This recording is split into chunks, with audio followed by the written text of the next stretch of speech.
पहली वही जब गारे हिरा में नाजिल हुई, जिब्रील अमीन अल्लाह का पैगाम लेकर के आए तो उन्होंने कहा इक़रा, पढ़िए।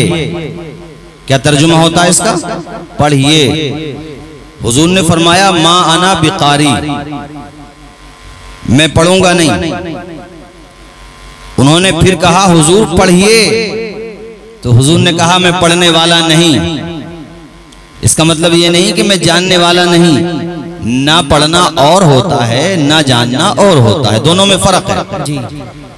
उसके बाद जब जिब्रील अमीन ने सिर्फ इक़रा नहीं कहा बल्कि कहा इक़रा बिस्मि रब्बिकल लज़ी खलक़, अपने रब के नाम से पढ़िए जिसने पैदा फरमाया है। वाह वाह सुभान अल्लाह। हुजूर ने सिर्फ इक़रा कहने से नहीं पढ़ा।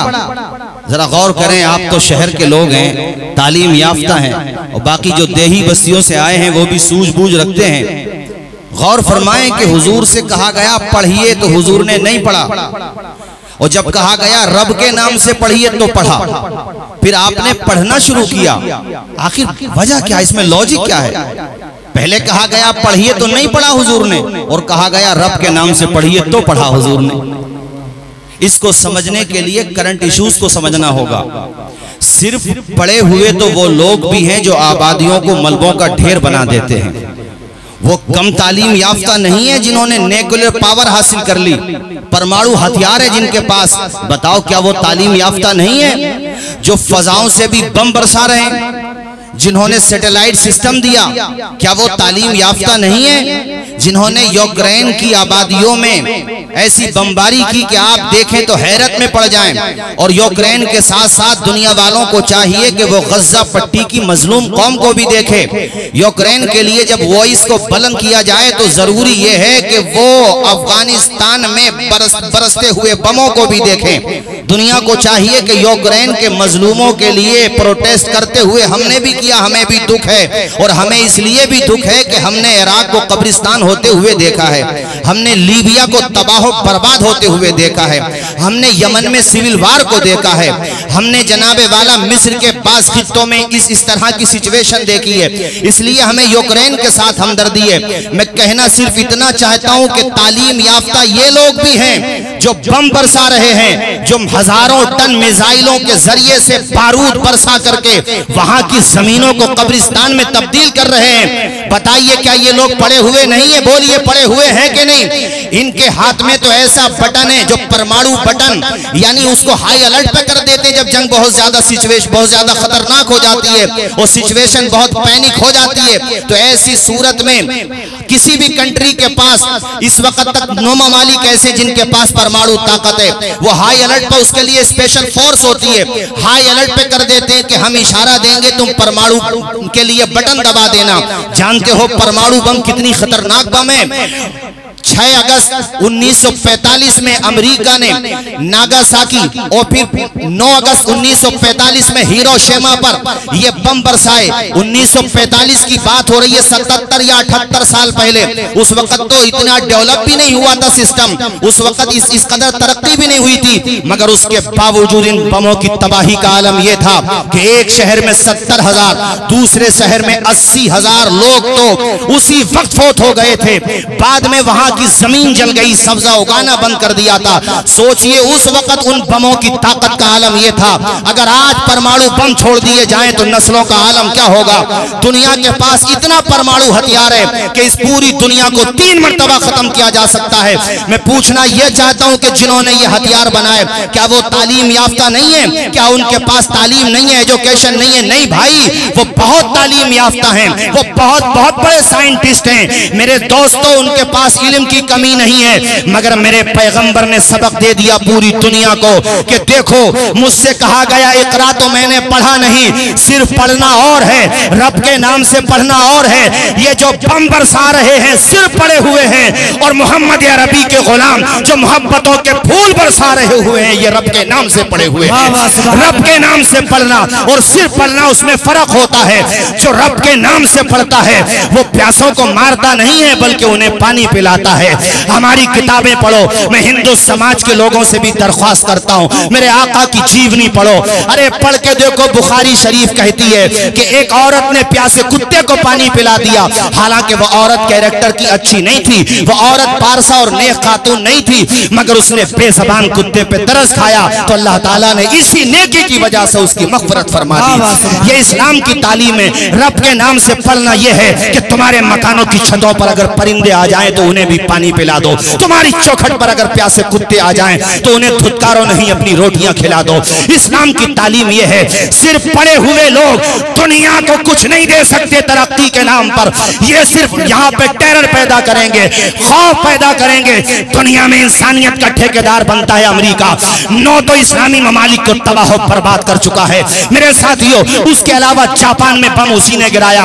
अरे दुनिया के ठेकेदारों, तुम्हें ताकत मिलती है तो तुम बम बरसाते हो। आओ मेरे हुजूर की जीवनी पढ़ो, हुजूर की सीरत पढ़ो, मेरे आका की लाइफ पढ़ो। मेरे आका ने जब मक्का फतह किया था तो एक खून का कतरा नहीं गिरने दिया था। मेरे आका ने उन लोगों को भी माफ कर दिया जिन्होंने आका को मक्का से निकाला था। सरकार ने फरमाया था, मक्का वालों घबराओ नहीं, मोहम्मद किसी के लिए जहमत बन के नहीं आया है, पूरी इंसानियत के लिए रहमत। वाह वाह, सुभान अल्लाह, सुभान अल्लाह।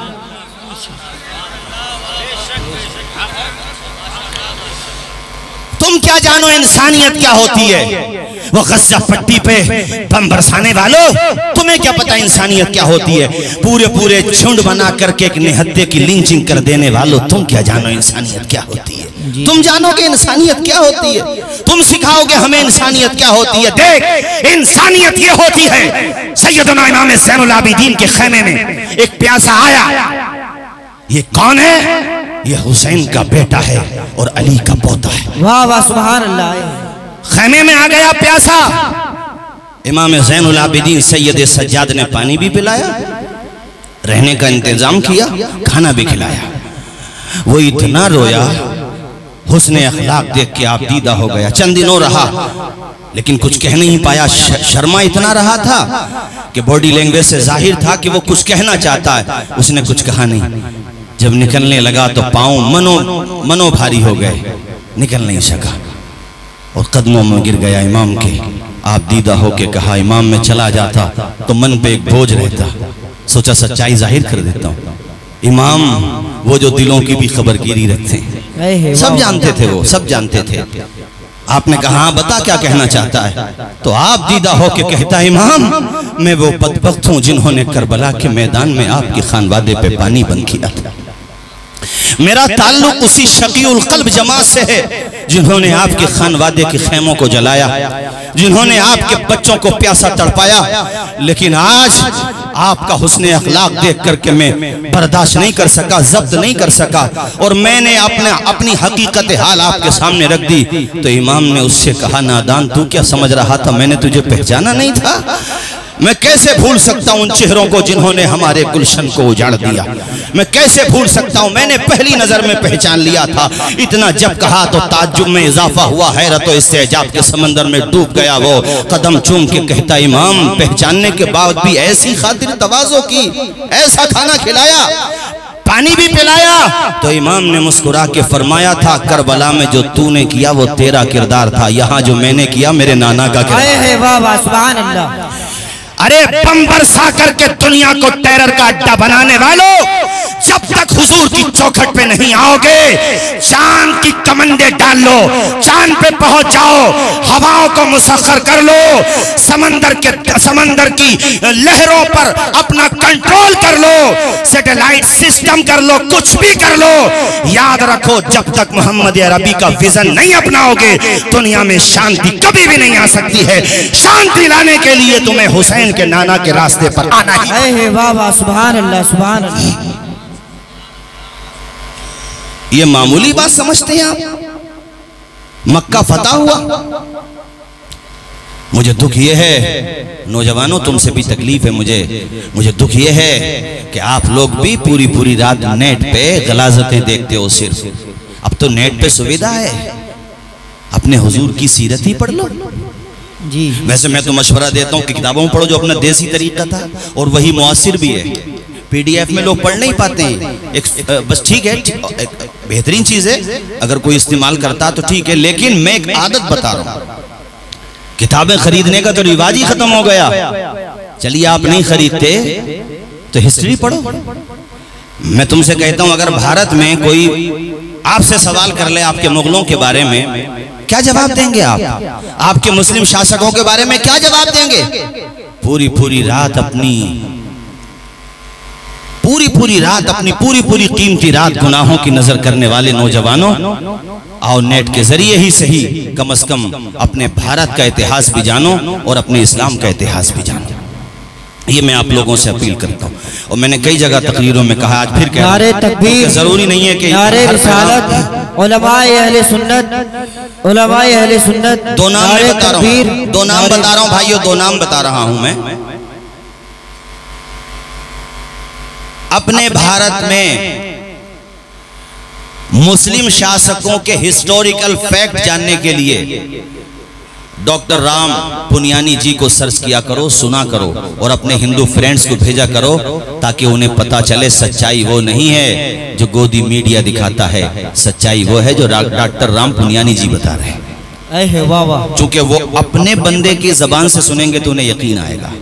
और इस्लाम के हवाले से मैं किसी और कंट्री के इंटेलेक्चुअल का भी हवाला दे सकता था, मगर मैं भारत, चूंकि हम भारत में रहते हैं, और इस्लाम के बारे में, इस्लाम की जो शबी दागदार कर रहे हैं लोग, उनकी गलत फहमी दूर करने के लिए स्वामी लक्ष्मी जी को सर्च किया करो, सुना करो उन्हें, और अपने हिंदू फ्रेंड्स को भेजा करो। ये भी दावत व तबलीग का एक तरीका होता है। एक दूसरे को सॉन्ग शेयर मत करो, गुनाहों को शेयर मत करो यार। ये गुनाह तुम शेयर करोगे तो ये तुम्हारे लिए सिलसिले जारिया होगा गुनाहों का, और अच्छी चीज को शेयर करोगे तो वो सदक़े जारिया होगा नेकी के लिए। तुम्हें करना जो करना वो आप जानो। मैं तो सिर्फ इतना बताना चाहता हूँ कि मेरे हुजूर की सीरत देखो, और दुनिया वालों को बताओ कि सच्चाई वो नहीं है जो तुम कहते हो, सच्चाई तो वो है जो मेरे हुजूर लेकर के आए। वाह वाह, सुभान अल्लाह। तसव्वुर करें, उसी मक्का की मैं बात बता रहा हूँ, तेजी के साथ बताऊं, जहां से अल्लाह के पैगंबर को निकाला गया, और क्या कुछ नहीं हुआ। एक लंबी दास्तान है। शेब अबी तालिब में एक मुहासरा भी रहा, मतलब एक बहुत लंबी तारीख है। लेकिन जब आका ने फतह किया मक्का शरीफ को, हजरत तशरीफ ला रहे हैं, माशाअल्लाह, नारे आप बैठे रहें, सारे लोग बैठे रहें, आराम से बैठे रहें।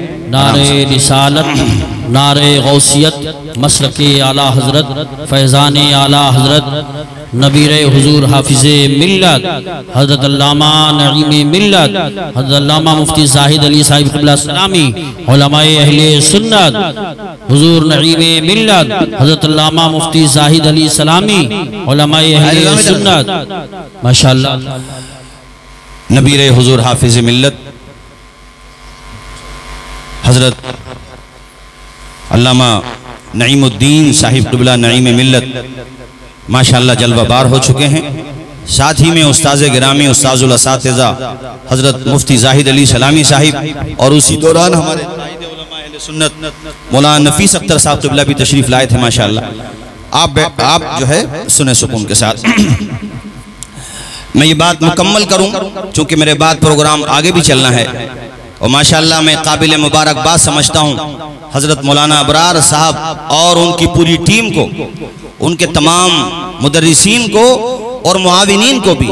आज मोहतरम अलहाज हुसैन अहमद मरहूम की रूह बड़ी खुश होगी, सुभान अल्लाह।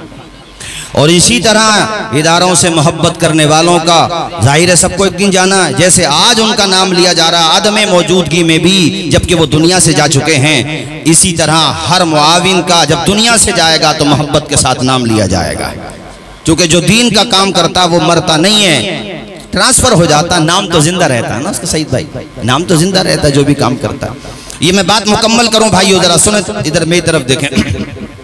हुजूर जब मक्का शरीफ में दाखिल हो रहे थे तो मेरे आका इस तरह सफर कर रहे थे कि आप तसव्वुर भी नहीं, यानी आपका मामा ऊंट के कोहान, ऊंटनी के कोहान पे लग जाता था। इतनी तवाज़ो इनकिसारी के साथ। जबकि दुनिया का इतिहास ये रहा जो आज तक है कि कोई किसी दूसरी कंट्री को, किसी दूसरे शहर को फतह कर ले तो बताओ वहां कौन सा नंगा नाच नहीं होता है, क्या कुछ नहीं होता है। मगर मेरे आका ने बताया, देखो दुनिया वालों, अगर किसी शहर को फतह करो तो फिर वो तरीका अपनाओ जो मोहम्मद अरबी अपना रहे। इस तवाज़ो के साथ आप अंदर गए। और मैं आपको बताता चलूं मेरे साथियों, सबको माफ कर दिया। हुजूर ने फरमाया, ला तसरीब अलैकुमुल यौम, तुम पर कोई मलामत नहीं है। और उसका असर ये हुआ कि आज खित्ते अरब में इस्लाम का डंका गूंजने लगा।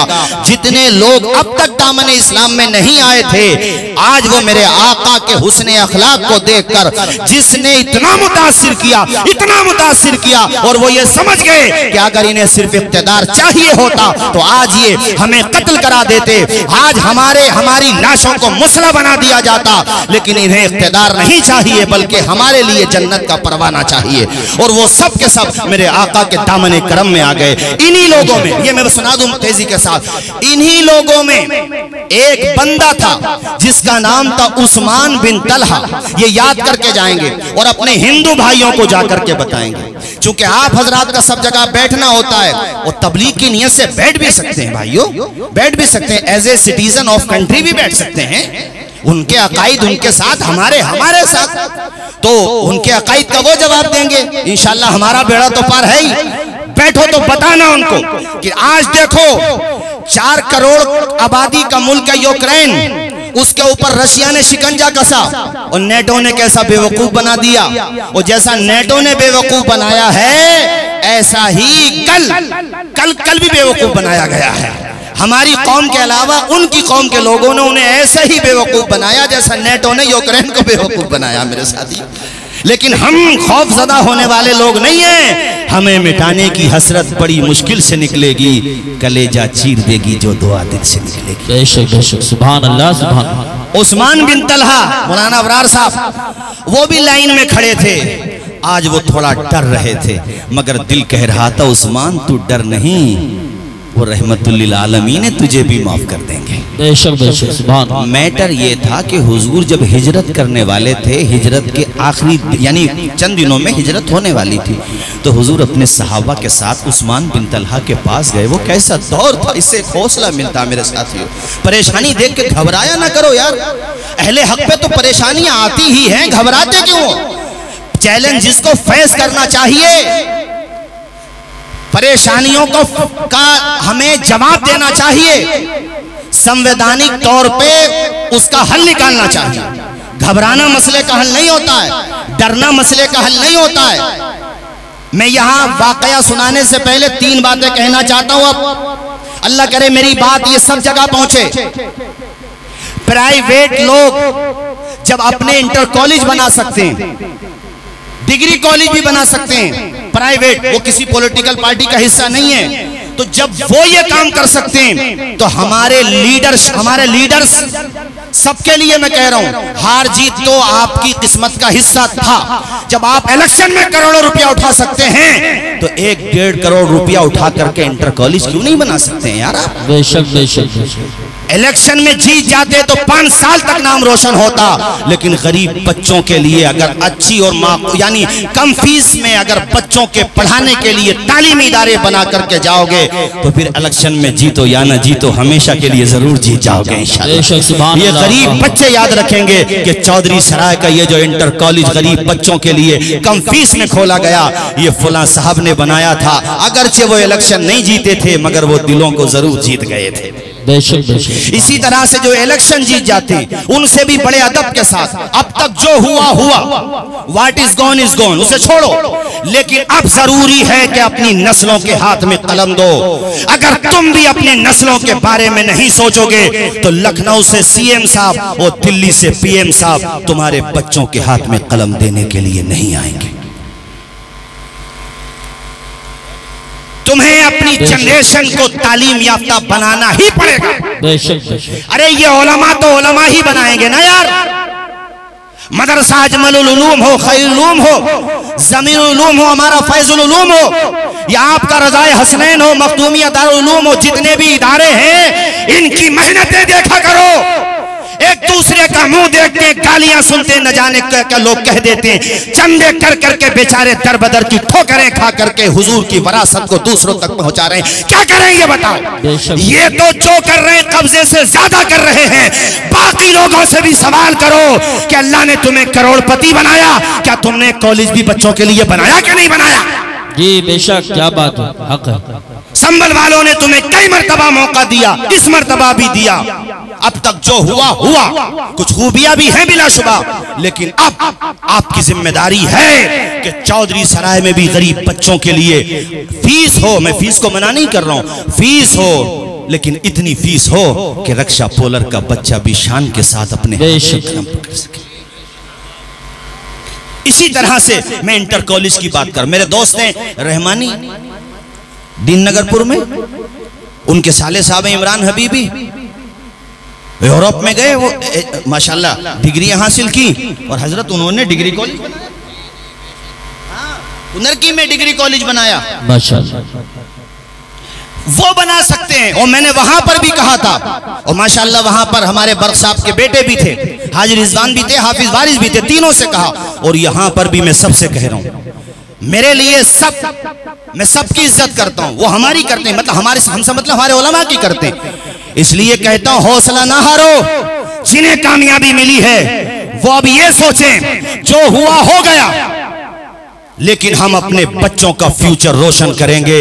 अपने बच्चों को दर बदर की ठोकरें खाने के लिए बेयारो मददगार नहीं छोड़ेंगे, बल्कि हम उन्हें तालीम याफ्ता बनाएंगे। इंटर तक तुम हाथ पकड़ लो, इंटर के बाद उनमें इतना कॉन्फिडेंस आ जाएगा कि उनमें से हमारा कोई बेटा एडवोकेट बनेगा, कोई बेटा हमारा MBBS डॉक्टर बनेगा, कोई बेटा हमारा पायलट बनेगा। फिर दुनिया कहेगी शहर संभल वालों को जहालत के कैरे मजल्लत में मत समझना, यहाँ पर इल्म के चिराग जल रहे हैं। यहाँ जगह जगह मदारिस का जो खूबसूरत संगम है वो अपना काम कर रहा है, और दूसरी तरफ हमारी ये दरसगाहें अपना काम कर रही हैं। बताओ अगर मेरी बात सच है तो एक मर्तबा हाथ उठा करके मेरा मनोबल बढ़ाओ, ताकि मुझे ये लगे कि मेरे दिल की आवाज आप तक पहुंच रही है। हाथ उठा के बताओ तालीमी इदारा खुलना चाहिए कि नहीं खुलना चाहिए? खुलने चाहिए बेशक। दर्द, ये दर्द दिल है बस एक आपके साथ, इसके अलावा कुछ नहीं है मेरे साथी। आपको सोचना पड़ेगा, अपने बच्चों के लिए पढ़ाना पड़ेगा यार। और जो हमारे मिडिल क्लास के भाई बैठे हुए हैं या बहुत ज्यादा पुअर फैमिली से बिलोंग करते हैं, मायूस हो के न जाएं यहां से वो। बल्कि हमने एक जुमला कहा था बहुत पहले, कश्तियां जब लहरों से टकराती हैं तो समझ साहिल तक पहुंची जाती है। बेशक बेशक, सुभान अल्लाह। दाना जब खाक में मिलता है और अपनी हस्ती फना करता है तो गुलजार बनी जाता है। संग आलूद लोहा जब लोहार की भट्टी में उसको रिपेयर किया जाता है तो वो भी कुंदन बन ही जाता है। मिटा दे अपने हस्ती को अगर कुछ मर्तबा चाहे कि दाना खाक में मिलकर गुले गुलजार बनता है। चौधरी सराय के लोगों, आज ये अज़्म लेकर के उठना कि हम रज़ाए हसनैन के साथ कांधे से कांधा मिलाकर खड़े रहेंगे इंशाअल्लाह। बोलिए इंशाअल्लाह, इंशाअल्लाह। जितने भी इदारे हैं अपने चौधरी सराय में, सब इदारों के लिए कह रहा हूं, और आगे बढ़ो तो मैं पूरे शहर संभल के इदारों के लिए कह रहा हूं। ये तो कसम खुदा की जितनी कैपेसिटी है उससे ज्यादा काम कर रहे हैं। रमजान में तेरे मेरे घर जाते हैं बेचारे, क्या इनको फन नहीं आता कमाने का? मगर इनको फिक्र ये रहती है कि जो इल्म मिला है दूसरों तक पहुंचाएं हम।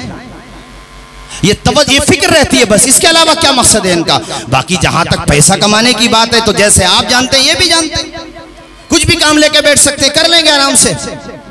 इसलिए रज़ाए मुस्तफ़ा हो या रज़ाए हसनैन हो माशाअल्लाह, या इस्माइल उलूम हो, या माशाअल्लाह भी मैं जलसे में आया था, अंदर हुसैनी इदारा है वो, हाँ माशाअल्लाह, या उधर मखदूमी उलूम हो, जितने भी इदारे हैं भाइयों, सबका दामन थामे रहो और इनको तरक्की देते रहो। मेरा ये पैगाम है बतौर खास चौधरी सराय वाला। अल्लाह सलामत रखे आपके वालिद माजिद को, मोहतरम। कितनी कुर्बानियां माशाअल्लाह। और ये चौधरी सराय के लोगों, जिसका 1 रुपया भी इदारे के लिए लगा हुआ है वो भी बड़ा सम्मानित है, उसका भी मकाम बुलंद है। अल्लाह कब्र पर रहमत व अनवार की बारिश नाजिल फरमाए। मोहतरम हाजी और हमारे हाजी ज़फ़ीर साहब माशाअल्लाह बड़ी काविश रहती है, उधर मरकजी मदरसा उलूम के लिए भी और इधर माशाअल्लाह यहाँ के लिए भी। सुभान अल्लाह। अल्लाह खुश रखे। मैं तो ये दुआ करता हूँ, मुफ्ती साहब मेरे उस्ताद बैठे हुए हैं माशाल्लाह, और यहाँ जितने भी अशरफिया जाते हैं, हम एहसान फरामोश लोगों में से नहीं हैं। हम तो कसम खुदा की उन लोगों को भी इज्जत देते हैं, उन लोगों को भी इज्जत देते हैं, चूंकि उनका जो काम है वो अहले सियासत जाने, अपना पैगाम मोहब्बत है जहां तक पहुंचे। ये मुफ्ती साहब का एहसान है हमारे ऊपर। मुझे आज तक याद है जब मौलाना कामिल साहब टिबला, पता नहीं है या नहीं है यहाँ पर, मौलाना शौकत साहब, मौलाना आलमगीर साहब, मेरे वालिद साहब बाकायदे हयात थे। अशरफिया में इम्तिहान निकालना कोई मामूली बात नहीं है। मुफ्ती आसिफ साहब टिबला बैठे हैं, ये भी हमारे साथियों में है माशाल्लाह। उसी साल ये भी गए मेरे ख्याल से, शायद मुझसे 1 साल पहले गए थे, तो बड़ा एक खौफ था। लेकिन मुफ्ती साहब ने हमारे वालिद साहब को हिम्मत दिलाई और कहा तुम तैयारी तो कराओ, भेजो तो सही। और अल्हम्दुलिल्लाह हम 6 या 7 बच्चे उस वक्त गए थे, और हजरत का पूरा ताउन रहा, पूरी कोशिश रही, और अल्हम्दुलिल्लाह आज देखिए अल्लाह का शुक्र है कि हमने वहां पर तालीम हासिल की। उसी बागे फिरदौस से कलंदर आज हमारे संभल में आया है माशाअल्लाह। जिसने अपने खून पसीने से, अल्लाह की कसम, उसे बागे फिरदौस बनाया है। उस खित्ते अर्जी पर ऐसा इल्म का चमन आबाद किया है कि आप देखो ना और यहाँ से जाओ थकन महसूस करो, इदारा देख लो तो थकन उतर जाती है। रिजवान भाई कभी चलिएगा, गए एक आध दफा माशाल्लाह। मौलाना मोहम्मद अली साहब बैठे हुए माशाल्लाह हमारे साथ, ये भी अशरफिया के साथी है। तो इसलिए कहता हूँ भाइयों, बच्चों के हाथ में कलम दो। मैं बार बार तालीम पे इसलिए जोर दे रहा हूँ कि जब तुम्हारे हाथ में कलम होगा, तुम्हारे पास नॉलेज होगी, तो कोई तुम्हें बेवकूफ नहीं बना पाएगा। तुम्हारे पास इल्म का उजाला होना चाहिए। मेरे आका ने यह पैगाम दिया है, पढ़ो मगर अपने रब के नाम से पढ़ो। उस्मान बिन तलहा का वाकया सुनो, फिर मैं अपनी गुफ्तगू खत्म करता हूं मेरे साथियों। अजीजाने गिरामी, हजरते पैगंबर इस्लाम सैयद आलम नूर मुजस्सम सल्लल्लाहु ताला अलैहि वालिहि वसल्लम जलवा बार हैं। उस्मान बिन तलहा दूसरी तरफ लाइन में खड़े हैं, वो डर रहे हैं। आज वो मामला ये था कि हुजूर जब हिजरत करने वाले थे तो एक दिन अपने चंद सहाबा को लेकर के उस्मान बिन तलहा के पास गए। वो खाने काबा की चाबी उसी के पास रहती थी, उस्मान बिन तलहा के, यानी उसका स्टेटस आप देखिए कितना ऊंचा उसका मनसब था कि खाने काबा की चाबी उसी के पास थी। और जुमे हफ्ते में 2 दिन उसके वो खाने काबा खुला करता था, यानी सोमवार, पीर को और जुमे को, गालिबन पीर और जुमे को 2 दिन खुला करता था। तो हुजूर नबी करीम उसके पास गए और कहा, उस्मान हम तो चंद ही दिनों में हिजरत करने वाले हैं, तो हमें चाबी दे दे, हम खाने काबा के अंदर जा करके अल्लाह की इबादत करना चाहते। हुजूर देख रहे थे कि चंद ही दिनों में मक्का शरीफ छूट जाएगा। भाइयों, अपना शहर छोड़ना आसान नहीं होता है। हुजूर से जब वर्क़ा बिन नौफल ने कहा था ना कि मोहम्मद अरबी वो दौर आएगा जब आपको मक्का छोड़ना पड़ेगा, तो मेरे आका की आंखों में आंसू आ गए थे। हुजूर ने कहा था मुझे अपना शहर छोड़ना, लेकिन दीन के लिए मेरे आका ने शहर भी छोड़ा। देखो, शिकम पे पत्थर भी बांधे, मेरे आका के रास्ते में पत्थर भी डाले गए। इसलिए उलमा की जमात अल्हम्दुलिल्लाह आप बहुत पूरे एतमाद हैं, मगर फिर भी हद अदब में कहता हूँ, कभी आप भी दिल थोड़ा ना किया करें कौम की बेवफाई देखकर। और आपसे भी कहता हूँ, हालात कैसे ही हो जाएं, मगर अपने आका का दामन मत छोड़ना। हमें कुछ मिले या ना मिले, बदायूं शरीफ से एक शेर पढ़ा गया था, मुझे बहुत अच्छा लगता है, फजल रब्बुल औला और क्या चाहिए, मिल गए मुस्तफा और क्या चाहिए। वाह। और हमारे आला हजरत ने कहा था कि मेरे आका कुछ मिले ना मिले, कुछ चाहिए भी नहीं, उन्हें जाना, उन्हें माना, न रखा गैर से काम, लिल्लाहिल हम्द में दुनिया से मुसलमान गया। ऐ मोहम्मद अरबी के दीवानों, हुजूर के गुलामों, कभी मायूस मत होना। अरे अगर मौत दुश्मन के हाथ से लिखी हुई भी है तो शहादत का दर्जा पाओगे। घबराते क्यों हो, हौसला रखो, एतमाद की दौलत अपने साथ रखो, घबराया मत करो, कभी भी डरा मत करो। और ये जहन में बिठा लो कि हम दुनिया में इख्तिदार की कुर्सियों पे बैठने के लिए नहीं आए हैं, बल्कि हुजूर की चौखट के चिमटने के बाद खुद ब खुद रूलिंग हमारे हाथ में आ जाएगी, रूल हमारे हाथ में होगा। हमारे आला हजरत ने कहा था, जमीनो जमा तुम्हारे लिए, मकीनो, अब भी पढ़िए जरा मेरे साथ, मकीनो मका तुम्हारे लिए, चुनीनो चुना तुम्हारे लिए, हमारे यहाँ तुम्हारे लिए, उठे भी वहाँ तुम्हारे लिए। नारे तकबीर, नारे रिसालत, नारे गौसियत, मसलके आला हजरत, फैजाने आला हजरत, उलमाए अहले सुन्नत। सुभान अल्लाह। मैं दर्द समझता हूँ, चूंकि हमारे बहुत सारे बच्चे अभी तक CAA के केसेस में NRC जेलों में बंद हैं। अब इसकी भी ज़रूरत है कि तंजीमें बने और उनमें से एक बच्चे की सही अलग अलग तंजीमें बन जाएं, सबका एक साथ नहीं हो पाता तो कम से कम एक एक बच्चे की ज़मानत का केस लड़ा जाए। जो हमारे असली हीरो हैं वो लोग जेलों में बंद हैं और हमें उनकी फिक्र तक, हमारे ऐशो आराम में कोई फिक्र नहीं है, न शादी ब्याह के खर्चे में कोई फिक्र है। भाइयों, उस दिन मैंने एक वाकया सुनाया था, मैं आया था उस रोज तो मैंने एक वाकया सुनाया था, वो सुन लो। हजरत अम्मार इब्ने ज़ियाद, जंग में तीर लगा, हुजूर का इश्क पैदा करो। मैं ये कहना चाहता हूँ, सीने में तीर लगा तो वो गिर गए, चूंकि वो दिल में पेवस्त हो गया था। जमीन पे गिरे तो इतने चोट, यानी इतना गंभीर चोट लगी थी, ऐसी सिचुएशन हो गई कि उनसे खड़ा नहीं हो जा रहा था। फिर बैठा भी नहीं गए, वो लेट गए। उनको लगा कि अब चंद ही लम्हों का मैं मेहमान हूँ, नब्ज़े हस्ती खामोश होने वाली है और दिल की धड़कनें जवाब देने वाली हैं। तो चारों तरफ निगाहों का परिंदा दौड़ाया और ऐसे वक्त में उन्होंने ना तो अपने माँ की तरफ माँ को तलाश किया, ना बाप को तलाश किया, किसी को भी तलाश नहीं किया। उनकी आंखें अगर तलाश कर रही थी तो मेरे आका का जलवा तलाश कर रही। सुभान अल्लाह। बातें करना और होता है, प्रैक्टिकल करना और होता है। कैसा इश्क था, चारों तरफ हुजूर को तलाश कर रहे हैं, हुजूर नजर आ जाएं, हुजूर नजर आ जाएं। कुछ देर के बाद चूंकि जंग की सूरत हाल थी और सब अफरा तफरी थी, तो हुजूर पे जब निगाह पड़ी तो उनके दिल को करार आया और खुदा से दुआ मांगी, मौला शहादत का वक्त तो करीब आ ही गया है, तो मुझे इतनी ताकत दे दे, तो मुझे इतनी ताकत दे। देखो ये इश्क होता है मेरे साथियों। कहा या अल्लाह तो मुझे इतनी ताकत दे दे कि मैं अपने आका के कदमों तक पहुंच जाऊं, वहां जाकर के मेरा दम निकल जाए तो मेरी जिंदगी की मेराज हो जाए। सुभान अल्लाह। इसके अलावा या अल्लाह मेरी कोई दुआ नहीं है। हजरत अम्मार इब्ने ज़ियाद ये दुआ करते करते उनके बदन में थोड़ी ताकत पैदा हुई, चल नहीं सकते तो घसीटते हुए अपने कोहनियों पे, यानी दोनों कोहनियों पे उन्होंने जोर दिया और किसी तरीके से मेरे आका तक पहुंच गए और आका के कदमों में जाकर के उन्होंने सर रख दिया। ये कैसे लोग थे साथियों, इन्हीं लोगों ने तो इस्लाम की फसल को गुलिस्तान बनाया है। हम लोग तो उसे बचा भी नहीं पा रहे हैं, इजाफा क्या कर पाएंगे, उसको बचा भी नहीं पा रहे। मस्जिदें वीरान करके तुम लोग कहते हो सत्ता परिवर्तन कैसे होगा, शराब का जाम पी करके तुम कहते हो हालात कैसे बदलेंगे। मुझे शिकायतें मिली हैं, सट्टे भी खेले जा रहे हैं, सट्टे भी खेले जा रहे हैं। बेटियां घर में जवान बैठी हुई हैं, लेकिन मेरा नौजवान दोस्त अपने यारों के साथ मोटरसाइकिलों पर बैठ करके मर्डर गश्ती कर रहा, सट्टे खेल रहा, शराब पी रहा। अरे नादानों, कैसे हालात बदलेंगे तुम्हारे? तुम्हारी मस्जिदें उसी तरह वीरान है, कैसे बदलेंगे हालात?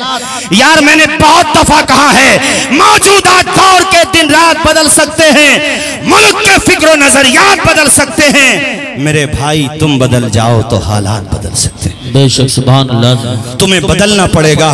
कैसा इश्क रसूल था अम्मार बिन ज़ियाद का, हुजूर के कदमों पे पहुंचे तो जाने के बाद मेरे हुजूर के कदमों पे जाकर के उन्होंने सर रख दिया और आका के नालैन को चूमने लगे और इशारा दे दिया, देखो दुनिया वालों, जहां हमारा सर है ना वहां हुजूर का कदम है और इनके कदम में जगह मिल गई तो बेड़ा पार हो जाएगा।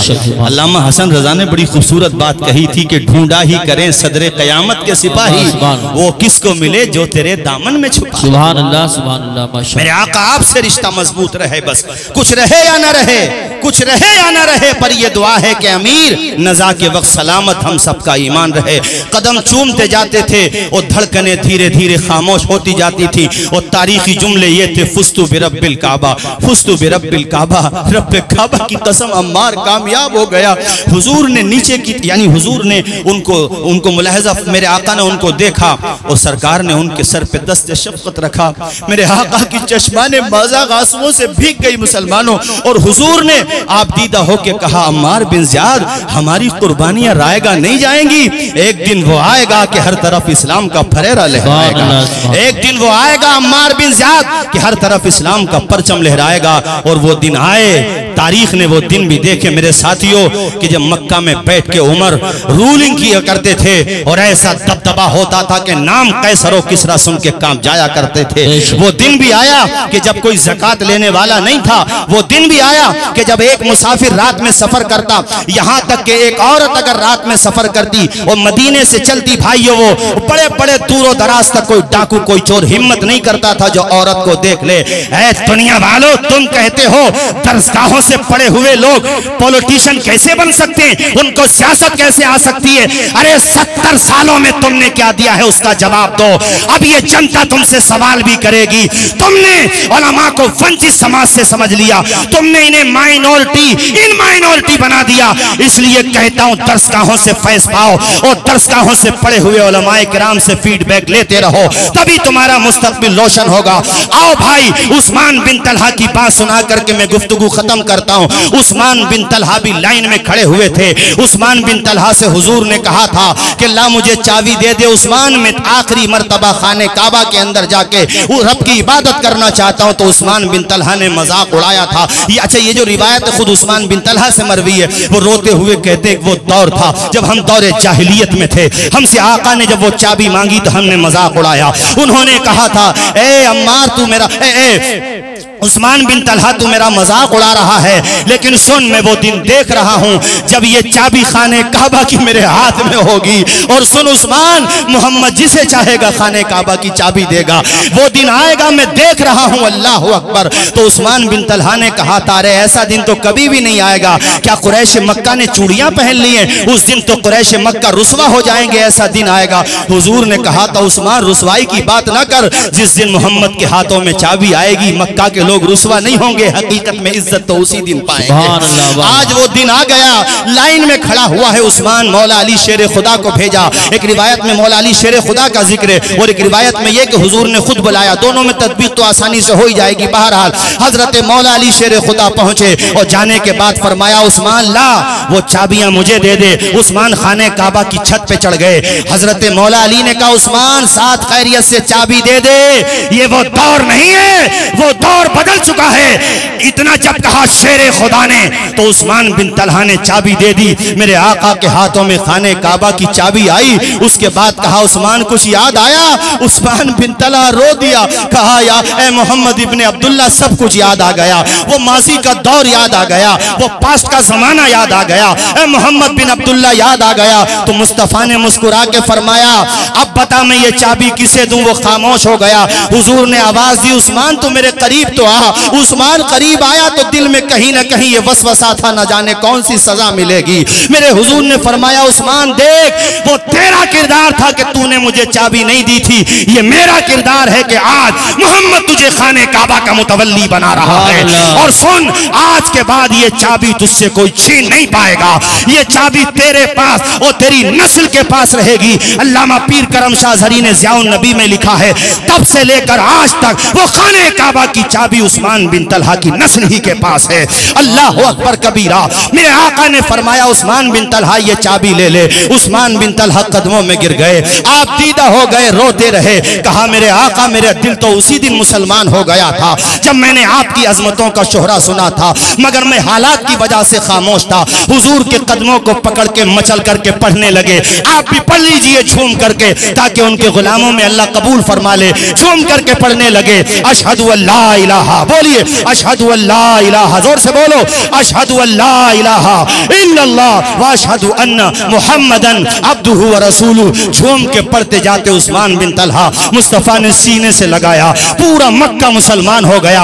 हर घर से सदाएं बुलंद हो रही है कि वही मक्का है जहां मेरे आका के रास्ते में कांटे डाले गए, आपके पत्थर मारे गए, कौन सा जुल्म नहीं किया गया, आपके साथियों के रास्ते में क्या कुछ नहीं किया गया। बिलाल हबशी की दास्तान भूले नहीं है हम लोग। हजरत अम्मार बिन यासिर की दास्तान देखिए, गरीब सहाबा की दास्तान देखिए। नमाज नहीं पढ़ सकते थे ऐसी सूरत हाल थी, बुलंद आवाज से कुरान नहीं पढ़ सकते थे ऐसी सूरत हाल थी। मक्की दौर देखो, लेकिन मेरे आका के सब्र का नतीजा, अज़्म का नतीजा, खुदा की मदद देखो।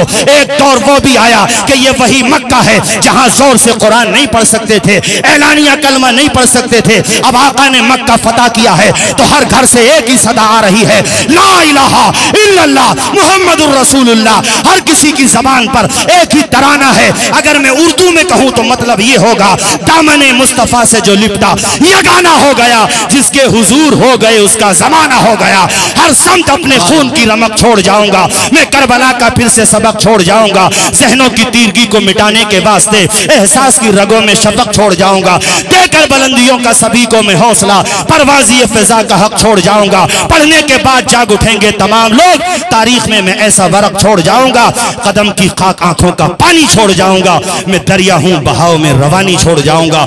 मुझे मालूम है आखिर किसी दिन तेरी दुनिया से चला जाऊंगा, पर अपनी कहानी छोड़ जाऊंगा। अस्सलाम वालेकुम।